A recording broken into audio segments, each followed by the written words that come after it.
We are on the road to WrestleMania. So obviously the marketing money, the buzz, everything is out there, right? The WWE, they are on their European tour as well. And this is, I mean, are you surprised at all? I'm not surprised, especially with, the conglomeration with TKO and that kind of thing, right? It's Yeah, like, no, yeah, I love it. I love it. I mean, they got you know what, the European detour, I would say it's even more of a detour than Elimination Chamber. Obviously, Elimination yeah, Chamber is like that fork in the road. yeah. But you know why? I Mm. think this makes sense why WrestleMania has been pushed back because of Yes, I this. was I was about to say, they're like, okay, we have all these committed dates. Let's just do WrestleMania a little bit later. Because usually they would do live shows, like Yeah. live events. This won't be on TV, Mm.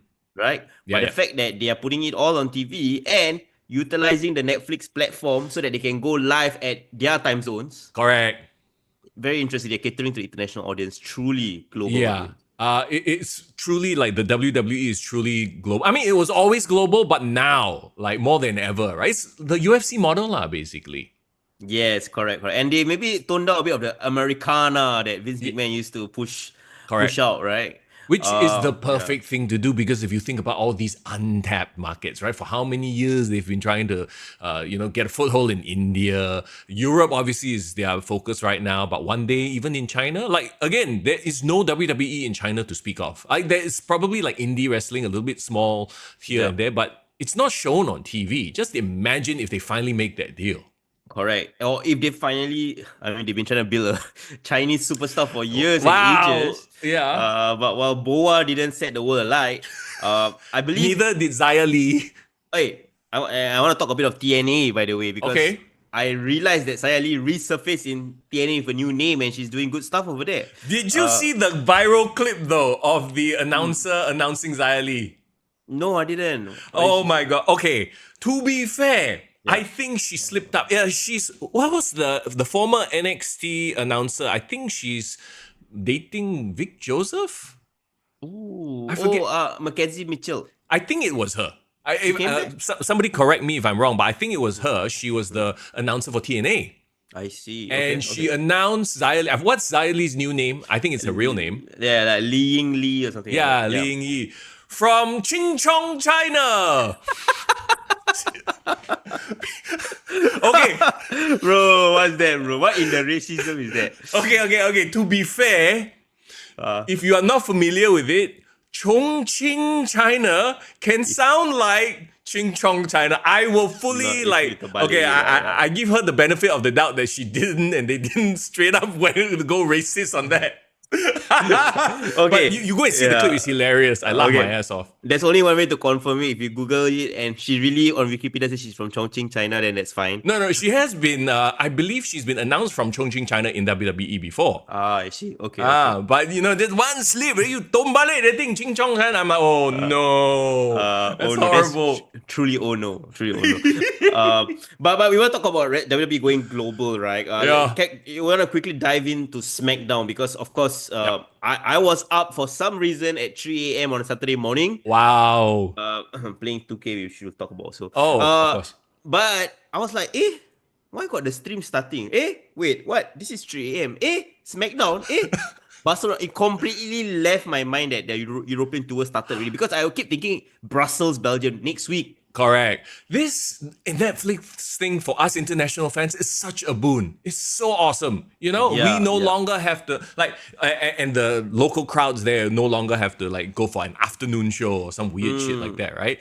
That's true. Yeah. So let's talk about SmackDown from Barcelona and that crowd. Though. Okay, this is the other thing because these markets are starved for WWE content and live events, right? Yep, These yep. crowds. They want it. They loved it. It felt like France. It felt like the vibe of this is a Germany, happening yeah. show. Yeah. Versus, and I guess it's not a fair comparison, but you watch Monday Night Raw, right? And the previous PLE in Toronto, which we were complaining, the crowd was just bleh. Like Yeah, yeah. MSG wasn't so bad, but it's nothing. The crowd was shit compared to SmackDown.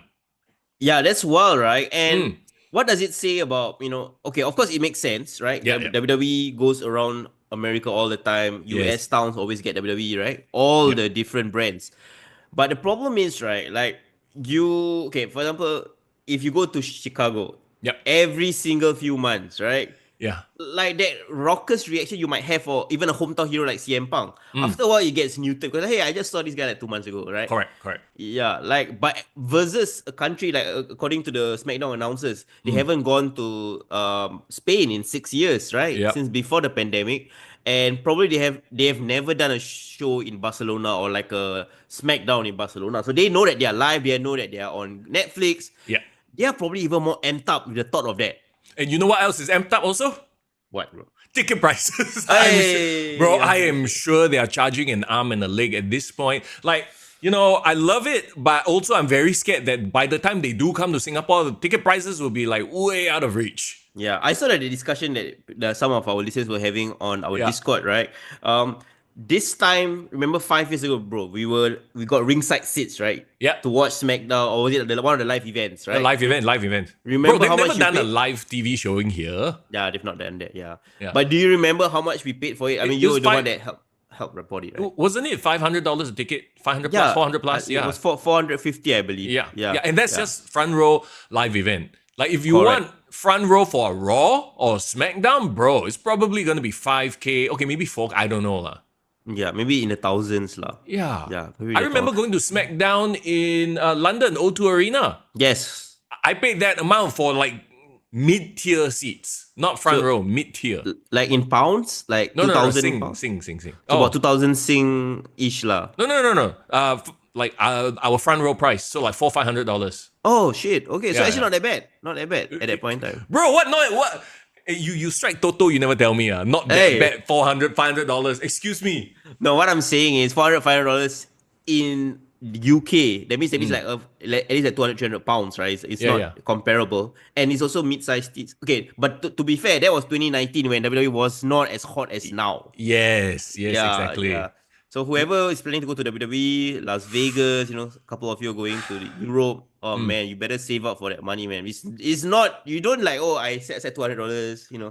You gotta set aside an entire experience just Yeah. for that. Yeah, and not just that, you're going to spend money on drinks, food, the Mm-hmm. WWE store, and then it's Vegas. After that, you're going to play a bit, watch Yeah. some shows, bro. Correct. It's not getting any cheaper. Bro, for all our Singaporean listeners, my pro tip, bro. Mm. Perth. I hear Perth is happening this year, yeah. right? Yeah, WWE is going to holding shows in Perth. Book your tickets early because Perth is considered cheaper, bro. It's considered Okay, cheaper. there Yeah. you go. And it's closer for us to fly also, so not so jalat, right? Yeah, you don't have not to so endure a 21-hour flight or anything like that. But okay, talking about these global shows, Barcelona. Okay, here's the other thing that I will concede though with the global shows, right? I don't know if too much is going to play out storyline wise, because as you watched on SmackDown, like Cody literally came out, promo, left. Bro, not just him, bro. Paul Heyman went out and promo and say, "Oh, Roman Reigns is coming next week in Bologna." The fans were like, bro. And then Yeah. Paul Heyman had to like disturb them and say, hey, y'all cannot afford a flight on cheapo airlines. He made some Mussolini reference, bro.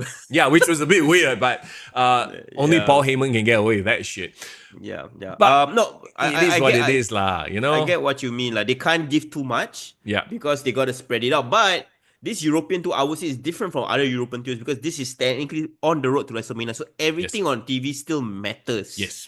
I mean, Yeah. what they've done already, they've laid the groundwork. So now it's just giving us the bits and pieces before WrestleMania, right? So Yep. they've set themselves up, lah. Shock, surprise, bro. Long-term planning. Who'd have thought that would work in good, proper, strong wrestling programming? Like, wow, mind blown.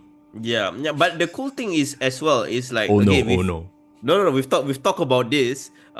Everyone or generally most of the roster is over right now, right? Yeah. So you can have somebody who hasn't been pushed to the moon recently, like LA Knight, starting Yeah. off the show and perpetually over. Yeah. Right. You have someone like Jimmy Uso who's clearly has not been spotlighted as much as his twin, Yeah. but because of his cachet from the Bloodline storylines, he Yeah. comes out, he gets a pop. Bro, Right. Otis and Tozawa, because of that one match Tozawa had with Gunther, like everyone's talking about, hey, he, like, you know what I mean? Like, to your point, almost everybody is over. I wouldn't say everybody is over. Like, you know, Los Gaza are still not over. That's true. No, let me tell you the exception. Let me tell you somebody who's on the trending downwards, bro. Okay. My favorite guy with the tickets. My Oh. other tribal chief, bro, he has not been over since losing that Ulufala, bro. So he's that now the guy in the background, fa two, and then you know what? Yeah. Okay, when he came out on SmackDown and he was Yeah. essentially Jacob's lackey, Yeah. I was like, oh, this is interesting. I feel like they are cooking something though. I feel like this is just the calm before the storm. This might be one of those feuds that starts at WrestleMania or slightly before WrestleMania. You know what I mean? Where Yeah. he turns his back on Jacob at WrestleMania, maybe even. Yeah. You know who's gonna be the one that helps change it? Who? My real tribal chief, Tongaloa, once Oh, he returns. when is he coming back? When he returns, then suddenly he's like, bye-bye, Jacob Fatu aligns with Tamatonga, and Solo Sikoa kicks out Jacob. I mean, you never know. Yeah, right. But did you see that promo where Jimmy screwed up on the mic against LA Knight? I'm surprised LA Knight didn't call him out. What did he say, He said, I want that US tag team. Oh, And then you realize that he caught that, but then he can't do anything about it. He just Yeah, continued. because At least he came out. continued. Yeah, See, he came out. That was a good thing that he did. I What see. Solo did though, Solo picked up on it, right? Was it right after? I don't know if he was trying to make fun of Jimmy or he himself slipped up because he was like, I'm like, oh no, what are you doing, bro? So I was watching that. So that I thought you were referencing to that because Solo was saying something that he stopped halfway, right? But I have a feeling that he might be like, he shot like a glance at Jimmy. They were like making funny faces at each other. So I think they were trying to trip each other up in their promo. You think so? Because Jimmy was like, like No, at the I face, think you Jimmy know? was trying to save Solo. He was trying to like fill that weird space because you know when somebody's going, your natural instinct is to jump in and for them as performers because they are quote unquote rivals, right? Then Jimmy will, you know, like that makes sense to me Maybe, as a performer. maybe. I'm not used to Solo displaying so much like personality. You know, I'm so used to Yeah. like stoic Solo. But Yeah. you know, of course, when he became a tribal chief, he's trying to have a bit more of like that crazy vibe. Yeah. And like, you know, it's very hard to reckon now post Ulufala match. Yeah. You know? We are getting closer and closer to I got tickets. That version of Solo, I think. But the thing about that version is like it works if he's the tribal chief, right? But now as the lackey of Jacob, Yeah. how do you suddenly switch him to be the hype man? Like there's gotta be some storyline thread, right? So yeah, that's where I think they're going because okay, they are doing the whole Braun Strowman, Jacob Fatu thing again. I don't think that they're doing it because they love the feud. I'm kind of done with that, to be honest. I think they're doing it so that Solo can turn. And Braun can finally get his win back or whatever, you know? Yeah. I mean, let's all acknowledge that Braun Strowman is this generation's big show. Yes. Sorry, I'm sorry. I know you want to acknowledge something else, but no. Acknowledge. If you acknowledge Braun Strowman's role in this, right? He's trying to Yeah. build up all the big men. He's basically that big size monster that everyone needs to use to get themselves over. Correct. That's why you don't need Omos around because you have a Braun Strowman. Braun Strowman is arguably a better worker than Omos, and he's got the size requirement. He's that attraction. Like you know, you just look at him, can already. Yeah. I mean, Omos is doing good in Japan. I would love for him to have a longer run there, like build because I remember there was a period where Andre the Giant built up a lot of his mystique from his travels to Japan, right? Yeah. So like let him be there and cook there. For God's sake, he can even go TNA. You know, TNA probably needs a giant over there. Yeah. Right. Yeah, exactly right. So okay, we got that in SmackDown. 6-man tag. We got the tag team titles switching hands. I think this was well deserved because Yep. I hate saying this because you know I have love for Black and Gold NXT, Johnny Gargano and Tommaso Ciampa, more so Tommaso Ciampa. But they were as vanilla gets. This whole moment of silence, best tag team, what BTTO, whatever bullshit, that shit is not getting over. Nobody cares about them. Can I be honest? Yeah. When I realized that this was the main event, I went to sleep. Because first of all, it was like by the time it was like 5 a.m, bro. You know, I was there the whole day. But secondly, I was like, still got another half an hour more. I thought everything was done with like, you know, what happened before that, right? All the stuff that went down. And then suddenly got this thing to end the main event. I'm like, it's okay. Street Profits will win. It's fine. Huh? You actually called it, huh? Yeah, I did. I did. I Okay, mean, they were building them up, true. and there was a very interesting statistic as they were walking out because I slept right after they walked out lah. Mm. They said that Street Profit has not won the tag team titles in 4 years, which is Oh, wild. it is. It is. The last Well, time they had a title was 2021. the tag team division has been rubbish for the past 4 years. So this, okay, clearly they are putting together a concerted effort to bolster the tag team division, right? And the fact that they put the tag team titles as the main event tells me that they want the prestige to be there, Yep. you know? Yep. And it's very much a UFC model where you are not going to have Conor McGregor on every card, but Yeah. every card will have 1 or 2 title matches. No, it's With- really good in yeah. raising the prestige of each title. Yes, and the rest, once again, back to that point of everybody's over, quote unquote, right? Some Yeah. to varying degrees. But the fact is, you can always now put a title match as the headliner, as it should, because it brings up the grandeur of the event, right? So if it's a random Raw, random SmackDown, so if you think about it, you just talk about it in conversation. Oh, yeah, Raw had a cage match as a main event. Then SmackDown had a title match, you know? Yeah. No, it makes a lot of sense, right? Like, again, they couldn't spotlight the women's World Heavyweight Championship match at Elimination Chamber. But what did they do? They make it the main event of Raw. So Yes. now, at least every single Raw SmackDown, there is some stakes, right? You might not even have your main top star, but you always have a title match to main And event. that's why you notice in the past couple of years, they've been increasing the number of titles. I mean, we make a joke about it, like, are they like trying to be Tony Khan who loves titles? But Yeah. I think we can now see the clearer picture in that if they have a lot of titles, but if they can make everybody over and those titles mean something, then Yeah. wow, every week you have something with stakes. Correct.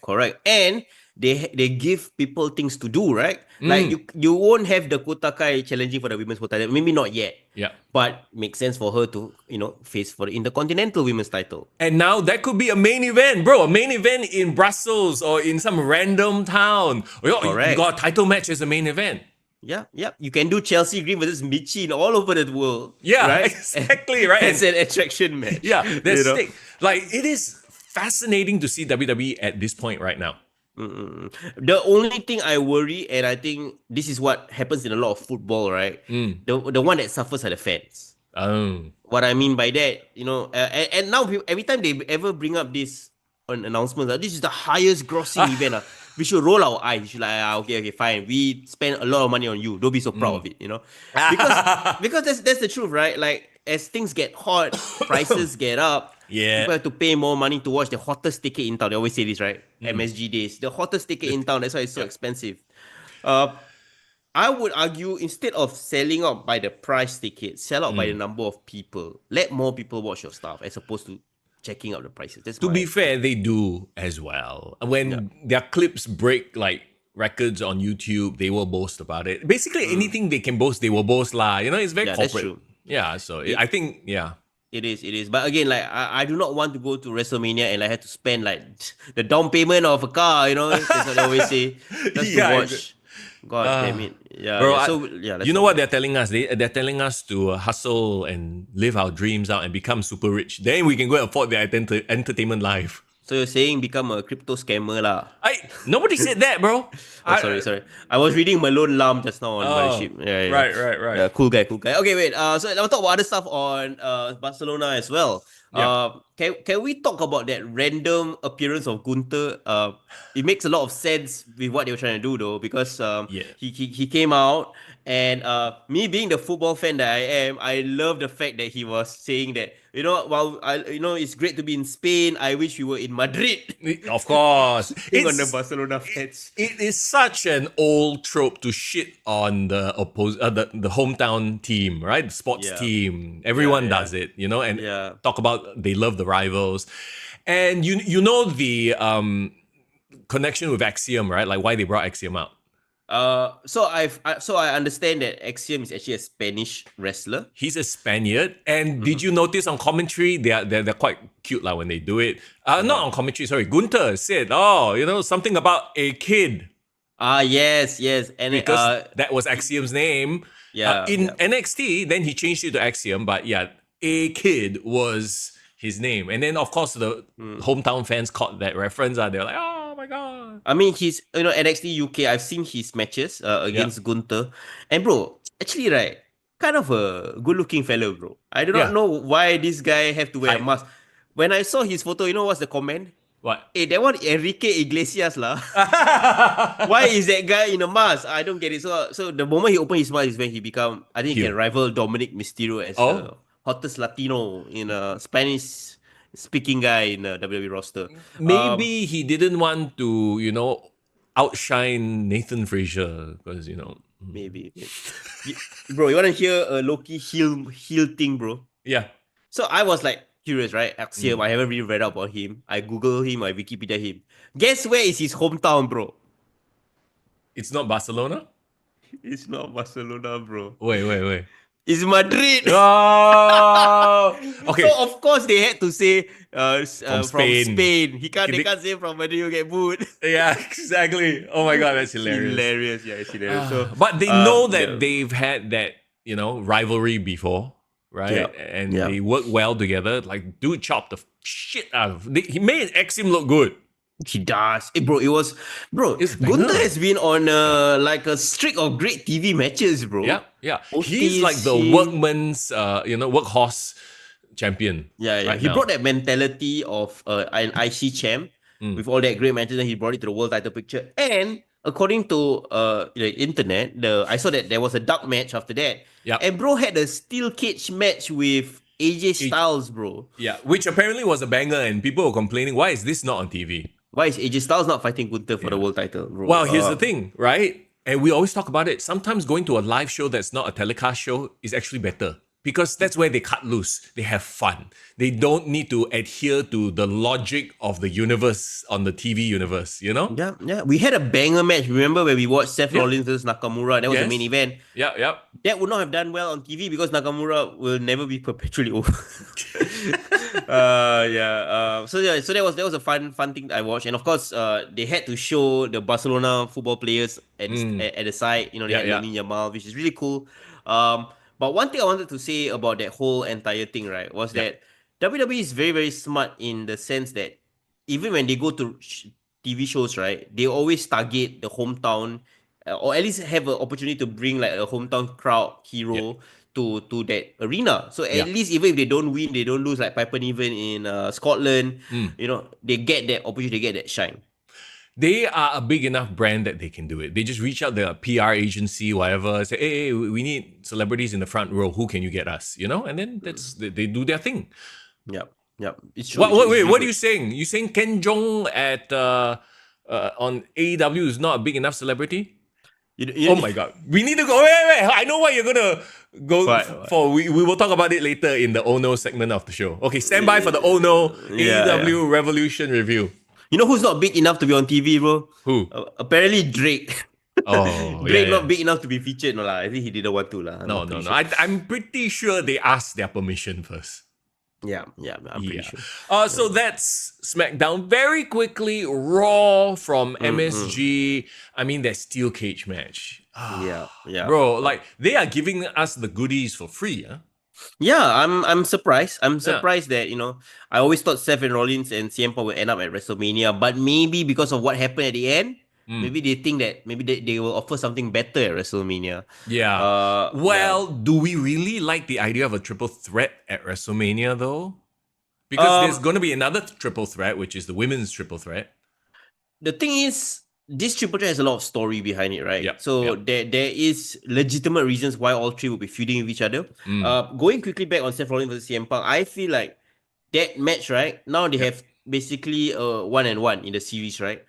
I think WWE is gonna keep that tiebreaker in the back pocket, maybe for like a SummerSlam or down the road. Yeah. Agree. But Agree. then for WrestleMania, they have to bring in this Roman Reigns, Paul Heyman element into this first.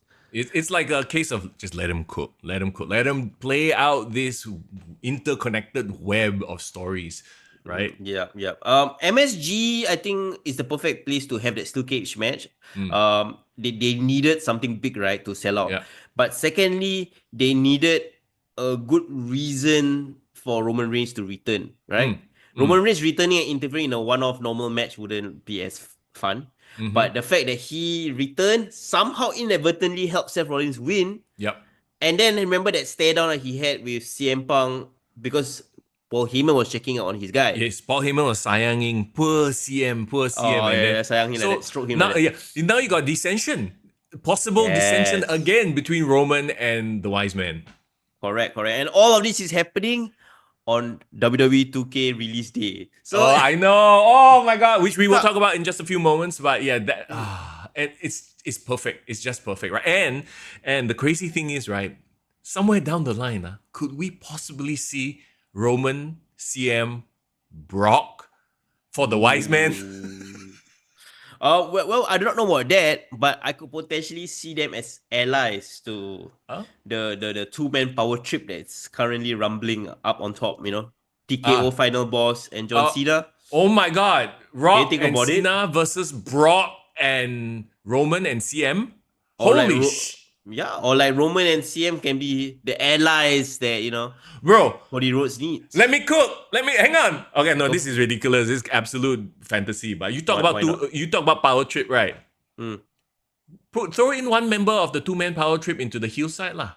He hasn't been around for a while. Ooh. Imagine Rock, Cena, and Stone Cold. Oh my god, you want Stone Cold to turn heel at 60 years old? But okay, this is just absolute fantasy versus the Paul Heyman guys, Brock, CM, and Roman. I Bro, mean, it would be absolute like the that will destroy the universe, bro. it would. The No. universe would literally implode upon itself. But Explode, yeah. I don't. You know what? Give me the match. I don't even give a shit about a story. Just give me the match. Yeah, bro. Let's lean into those rumors because we have seen on record Stone Cold say that he will be in Las Vegas at WrestleMania weekend. I mean, he does live in that area. So, he What? does, and he has also gone on record to say that actually he was asked to be at Philadelphia, right? He turned it down because of some family stuff. He couldn't make it that trip, but he does want to be involved. So, I don't count Stone Cold out, man, from appearing at WrestleMania. Bro, But to help who? he's probably gonna be part of the portal scene. Yeah, That should be just the term, the portal scene, where everybody and their mother come out. Okay, one more just shot in the dark, wild nonsense booking. What if we can't get Stone Cold? I know he's supposed to be retired, but let's face it, none of these people retire because this man, even though he is the conscience of the WWE, he has also been the leader of a corporate ministry. Ooh. Okay. I'm just kidding. I don't think Undertaker joining forces with Rock and Cena would make sense. But think about it. How crazy would that be? A decade ago, we were complaining that WWE was relying too much on their part timers. Yeah. And we have had suddenly now we have current stars who are over. So Yeah. we'll try not to go down the alley. No. Right? We'll Yeah, try use not to them sparingly, like a sprinkle of salt, a sprinkle of cumin. Yeah, Correct. not all the time. Yeah, that's true. That's true. Okay. Yeah. Thanks for bringing me back down to earth. I have to try, Mr. Yap. One of the good things I like also about the MSG, right, was Cody's promo as well. I felt like this promo actually was a vast improvement on the SmackDown one. Because the SmackDown one, he was too I would say passive in his Okay. response, right? Okay. Yeah. But on Raw, he was that- literally calling Was out that the John one Cena. where he called Cena a moron? He called Cena a moron and he said like, I'm the captain now. I'm the quarterback. This is my time. So like I felt like he needed to have that fired up promo, that angry promo Yeah. for the response that, for the attack. Because on SmackDown, he was the boring Cody, right? He was the emotional Cody, like not the one that we would like want to root behind. So that's why when he came into the ring, there was a bit of a boost. There was some smattering of boost because people were like, yeah, it's not as cool. I'm more interested in seeing John Cena. But then I think by the end of that promo, they managed to get a crowd on his side. Yes, 100%. It was the promo that he needed to do after what went down with Cena, the heel turn, and everything like that. So, you know what would be, just looking forward on Raw and Brussels, right? You know what would be the ultimate heel move, actually? What? I don't think they'll do it, but it would be, as a heel, it would be perfect because they've been advertising it as Cena and Cody in the arena together, right? Oh, okay. You know what I'm saying? Cena shows up live via Zoom. Oh my God. No, Imagine the live, heat. live on set of his latest movie or something Yeah, like that. or some bullshit like, which is what The Rock used to do, remember? Yeah. Hey, bro. Wait. I just came to my mind. Isn't Cena shooting a movie in Brussels? No, Africa. Huh? So maybe he just No. fly over lah. No, it's definitely Europe, bro. It's Is definitely a it? European country. Yeah. He was on set filming in a European country. But I can't confirm whether it's that or Vienna or some It, other it location. doesn't matter. He has a private jet. He can go anywhere he wants. No, but the point is, if he was in Brussels, it makes perfect sense Yeah, that yeah, he were to cut that promo, but on his set as opposed yeah. to in the arena. Yeah, that would be hilarious. But the Yeah, fans will be pissed, which is the point of a heel. Like you correct. think about him going on as his this is his farewell tour, last chance to see John Cena live, and he doesn't show up. Oh my Yeah, god! yeah. As much as okay, as cool as that would be, I think it would hurt WWE as a brand. I think people Yeah. would lose trust in the brand, and therefore I don't think they would do it. But if they lean into that, how Wow, what a dick. nuclear heat would he get? Yeah. I mean, you've seen his hair. His hair has been fixed, bro. He's going for that run. Yeah, I mean, okay, and that's the other thing too. Like, he's always been that guy who will do anything, go to all the make a wishes, right? Mm. Imagine now he's that guy that doesn't show up for his commitments. Hmm. You know, he's the exact opposite. Yeah. Wow. It's kind of wild. Dishonor, what? Laziness, dishonesty, disrespect. Hey, all the triple D, that's his new thing, huh? Yeah. I'm still hoping he's coming back to like his old songs or very bad Batman or like some Yeah. heel theme song. He needs to get rid of that. The crazy thing is everyone online that in interviews, I think Logan Paul said it as well. It's like it's a shame that his final run is his heel run, or it's just going to last a year. Like we want more of this heel Cena now. And he hasn't even started showing off what he can do as a heel. Yeah, exactly right. So I'm Yeah, like, oh man, we are okay. we can't wait for that. But Well, as a heel, he could go back on his word and say, "Oh, actually, I'm not going to retire." why Imagine would I that. retire when I'm making so much money? Whoa. Yeah, boo, Yeah. screw you, go and retire, boo. Yeah. But that's the problem, right? He's gonna be a lovable heel or like a heel that we all like kind of admire, right? It's really gonna be tough on Cody, I must Yeah, say. Like yeah. Cody, the problem with Cody is that yes, he is a genuine babyface at this point in Mm, time. He turned down The Rock's offer. And some of the times we all are aware of his flaws, right? He can be very meandering with his promos. yeah. He can be overly emotional sometimes. Why would a dude would be like, oh, you know what, I want to support Cody over this The, Rock the, and Cena, right? the funny thing about Cody, right? And tell me if you agree with me. Like, do you remember him? Actually, you remember him in AEW? And Of course. our big criticism was he's too verbose and he's a bit up there. Yeah. When he's supposed to be a man of the people. In fact, in Yes. WWE, they portrayed him as the man of the people fighting against the corrupt bosses. Yes. But he's not his dad. He is Yeah. like flamboyant. He has the big cape and everything. It's like he's such a paradox to me. Bro, he's a nepo baby, bro. Yeah, no, he's Let's paid just his be honest. dues, bro. He's paid his dues. Nah, that's fine. No. But I get what you mean. His qualities, I would say, represent middle America more than the working class, right? Yep. Um, The middle management champion, Stone Cold was the working class man. We have Cody, middle management yeah, representation. let's go. But the thing about him, he speaks people into the building. So Yeah, he does. he is definitely someone that you pay attention to. It's just that how can you portray him in such a way that is like, I want to vote or not vote for this guy. Sorry, like, root. he does look like a politician. Yeah. Yeah. How do I root for this guy? How do I have a connection? My connection to Cody, I think, is really the fact that he was the only one who had the balls to go against WWE when Yeah. it wasn't the cool thing to do, right? AEW, he set that up. And I feel he's an innovator in that sense. So I think that's something I can respect about him. But yeah, it's going to be very interesting to see this next 8-10 weeks. How is he going to battle through all these challenges that trial by fire that John Cena and The Rock is going to give him. Yeah. Cena as a heel, to your point, I think Cena as a heel is grabbing all the attention so much so that yes, Cody is a bit of he's fading into the background, right? So yeah, it will be very interesting to see how he raises his level to match heel Cena, which is something we've not seen in 20 years. Plus. Yes, for sure.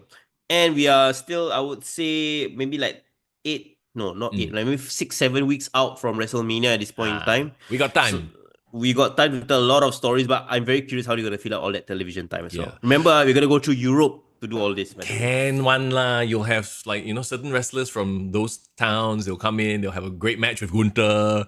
Like the same formula. Before we move on, there's one more thing I want to talk about. Going back 2 weeks on SmackDown, not Barcelona, let's talk about the breakout Oscar winning performance No. by, you know who I'm talking about? Yes, of course. Bianca Belair, Naomi, and Jade Cargill. And all of a sudden, Naomi is an interesting person. Jade, who we all know still needs a lot of work in the ring, but suddenly, like, there's a reason to root for her. And then you got Bianca still, like, apparently she didn't orchestrate it, but is she faking it? So, like, there's literally intrigue in that storyline as well, where previously it was kind of just, who attacked Jade? I gotta give credit to WWE because this so-called Big Three betrayal storyline, right? It's not even for the world title. I would even argue that Bianca's involvement in the world title is a hindrance to the storyline because they're complicating it. So I don't understand why she's even in this three-way with Rhea and Io. I would rather see Rhea versus Io. I know we've seen that before, but you know what I mean? So maybe along the way she gets removed from it because she has to deal with this drama with Naomi. But Naomi she's one of those ladies, right? Like, for whatever reason, she always gets brushed aside. Like, she always has solid matches. Sometimes she nails it, but she doesn't get that big push that interesting storyline that makes us want to boo or hate her, boo or love her. So now she's finally there. Everything changed when she called Bianca, "You ungrateful bitch!" Right. But then again, she did get beat down quite fast. So I don't know, man. Yeah, the only thing I worry, both times she get her ass kicked. So like, why would I want to see the ass kicking again, right? You know what I mean? In a match. So I'm like, I wish she escaped both times, you know?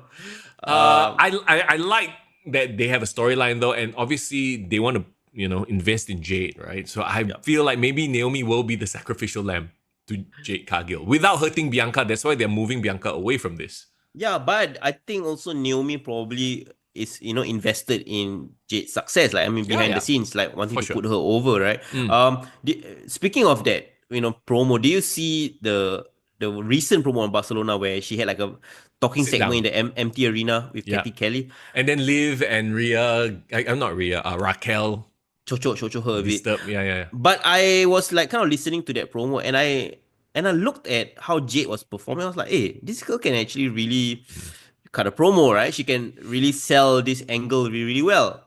And I was like, hey, damn, this girl, I can see her as not just a star who can like have aura, right? But who can actually carry an angle, do a storyline. She never had that in AEW, right? Yes. Right? Because in AEW, she was just like, oh, I'm all about the money, I'm cool, blah, blah, blah. But here, that like she can actually show a range of personalities and emotions. Really, really interesting how they're using her. I know. You know how crazy it is, right? Like, you have all these talents, but if you don't know how to use them, you don't position them properly, then nothing happens.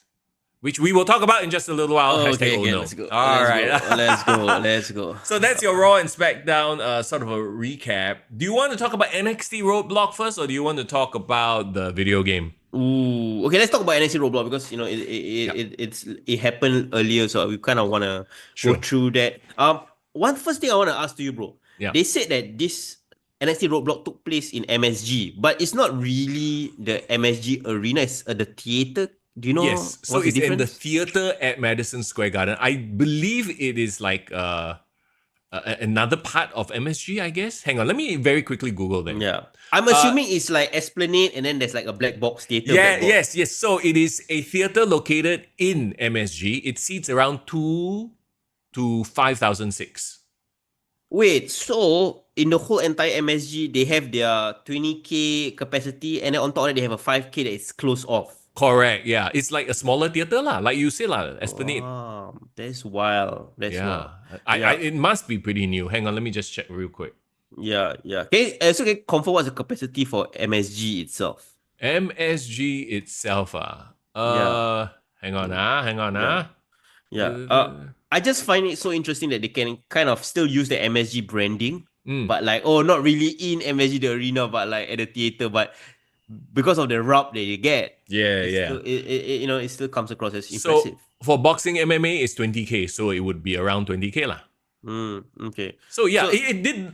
I know what you're saying because when they were touting MSG, and I look, this doesn't look like MSG, but it still looked cool because they had like lights on the ceiling. Is a lower ceiling yeah, arena.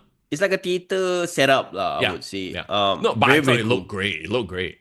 Yeah, it looked great. These are the kind of arenas that I think NXT should do often to kind Yeah. of differentiate themselves from Yes. the big NBA arenas that WWE goes to for the main shows, Yeah. right? Give that dingy atmosphere, that vibe. So like you're like, oh yeah, okay, this is like Cozy. Mm. this is the developmental league in a way, not the main brand, but has its Bro, own vibe. you got Evolve now, and that one, okay, that one looks like Performance Center vibe. Yeah, So yeah. if you really want to go damn indie, you got see that's the thing. WWE really, we always say that a monopoly is not good, but they're covering every base at this point. You know, Yeah, we yeah. got Evolve with the sort of super indie look. Then you got LFG with the reality TV show vibe. Mm, Then you got NXT, which is like a mid tier vibe. Now I wouldn't even say they're indie; they're mid tier already. They are yeah. on CW, and then of Correct. course you got the big shows, Raw, SmackDown, and then PLEs. I think what it does, it enhances the prestige of the Yeah, main shows, right? Last time when you think Raw, SmackDown, just a normal TV show, right? yeah, But now you understand all the inner workings, what it takes to get on these shows. yeah. And it Yeah, is an entire ecosystem if you think about it. Like they yep, have agree. a complete full ecosystem. Once again, a lot of this I feel is knowledge from TKO, the UFC side, because UFC also used to have like these little feeder systems. They had the Ultimate Fighter, they had the Dana White's Contender Series, they have all these small promotions that they work with, much like the WWE ID program, right? Yeah, yeah, And then of course, then they have fight nights, they have UFC numbered pay-per-views. So it's very similar yeah. in that structure. Okay, I know the criticism or the worry that a lot of fans will say, like, oh, are they cannibalizing the entire industry? Is WWE like trying to overtake everyone and buy Mm, out the territories like it did in the days? I would argue that it's the opposite, right? mm, Because what I think WWE is trying to do is trying to legitimize themselves yeah, as the number one destination for wrestlers to go through. yeah. They go through this system, vote their way up, they get to WWE. It will only be an issue if WWE, say for example, their ID promotions, right? The booker say like, oh, the guy with the WWE ID prospect talent needs to always go over. Now Mm, then, if they are going down to that level and controlling the creative, yeah, then I think that's an issue. But if they are just using it to help, enhance the talent or like scouting, but if yeah. they don't really control the organizations, let them run it as how they see fit, then I think it's still okay. Well, this type of thing we need to like give it a couple of years to see where it goes, right?